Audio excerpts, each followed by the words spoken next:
All right, Sistas fans, hope everybody's doing well.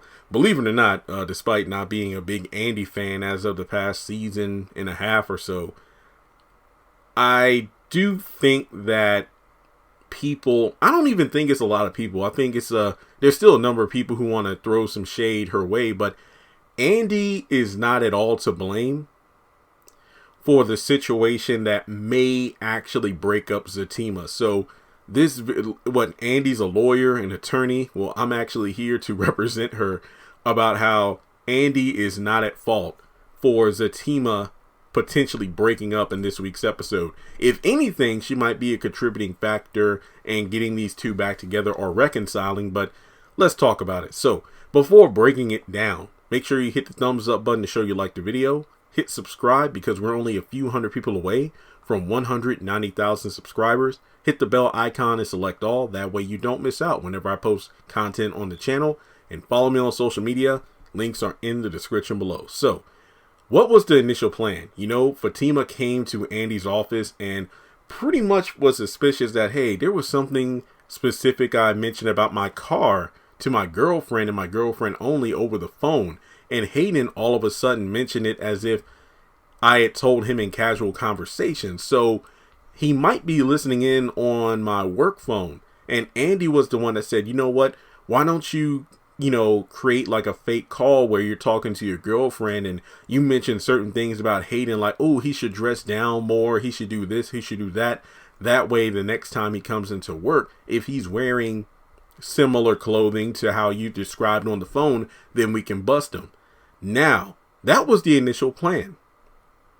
However, when you get to the point where the phone call actually happens, Fatima is, when you really think about it and you break down the conversation, she spent almost more than half of the conversation talking about Zach when you think about it. Sure, she was saying a lot in order to, I guess you could say, caress Hayden's ego. But when you really think about it, Andi didn't say a dang thing about Zach. She only said, talk big about Hayden. That was it. So I just wonder what's that all about? You can make the argument that Fatima really wanted to stick it to Hayden to really make it sound as impossibly amazing to Hayden, basically saying everything Hayden wanted to hear, but she just took it a little too far. So, you know what? Let's throw it back to the haves and the have-nots, back during the early days of season 1 when Candace got Amanda to dress up, kind of scandalous, if you will, in order to persuade the professor to give her a retest that she bombed. And then as a result, the professor ended up raping Amanda. And people are like, it's Candace's fault. And then it's like, no. Because even Tika Sumpter's like, nope. Candace never told Amanda to sleep with the professor or anything. She just simply said, go flirt with him in order to get a retest. And that's it. So it's just one of those things where you have a person who suggests an idea, but then you have another person who takes it a bit too far. But then again, the Amanda Fatima thing's different because, the professor just came up to the apartment assuming she was a prostitute and then boom, raped her. And then in the case of Fatima, she just did too much. But yeah, like I was saying before, you could argue that even if Fatima never said Zach, Hayden probably would have, taken the phone call where she was just talking him up and then sent that to Zach. There's a possibility. But then again, I don't know. I don't think it would have the same level of effect given the fact that, well, revealing that you've been playing Zach isn't the same as saying, wow, Hayden's so sexy, because of the fact that Zach still loves Karen but isn't in love with her. So I'll just say that it will just seem very season 1 of Zach and immature and childish for him to just be pouty. Honestly, he kind of did that in season 2, when Hayden first confronted him at Chainbreakers at one of the buildings they were working at. And then for like 2 or 3 episodes, for some reason, Zach was just walking around everywhere with his shirt unbuttoned.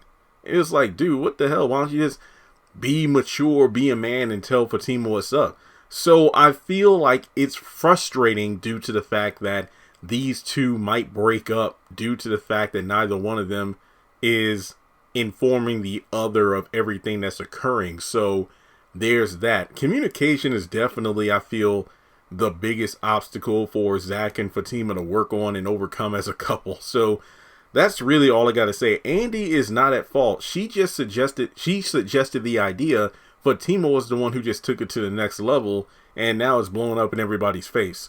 And going back to what I said before about Andi possibly fixing it, remember, her and Zach are going to come face to face in the hotel. Zach's going to ask her what he's doing or what she's doing there. And, she might say the same of him. So then later on, when her and Fatima meet up at a bar somewhere, either at the Carlisle Hotel or just a restaurant somewhere, the conversation might come up about, hey, me and Robin slept together. And then she's going to talk about, man, things with things with Zach. It's just crazy. He said he's still in love with Karen. Wait, what? I saw him at the Carlisle Hotel too. Huh? And then I talked to Karen because remember, Andi Karen didn't really respond, but Andi, pretty much demanded that after Karen meets up with Zach, that she call her. So but then again, it also depends if Karen calls Andi, will Karen literally say what happened, or will she just say, he lied or whatever, or he said he moved on or whatever? And then that's going to conflict with what Fatima may or may not tell Andi at the bar about Zach saying, I love Karen. And then Andi might be the person to actually fix things, if you will. And I know that might seem controversial because, wait, Andy's the one who kept saying, I don't want to be in the middle of this. I don't want to be in the middle of this. However, I do feel like there's a major difference if she's well aware of both sides of, hey, something just isn't right here. So I feel like Andi could possibly redeem herself in the eyes of fans by being the one that comes to the rescue for Zatima. So let me know your thoughts in the comment section below. As I said, I don't blame Andi at all. Perhaps there may have been more effective ways of, flushing out Hayden. But then again, I don't know. This seems a bit high school-ish, if you ask me. So let's talk about it more in the comment section below. Like and subscribe, as I said earlier. And if you want to donate to the channel, feel free to do so on PayPal or Cash App.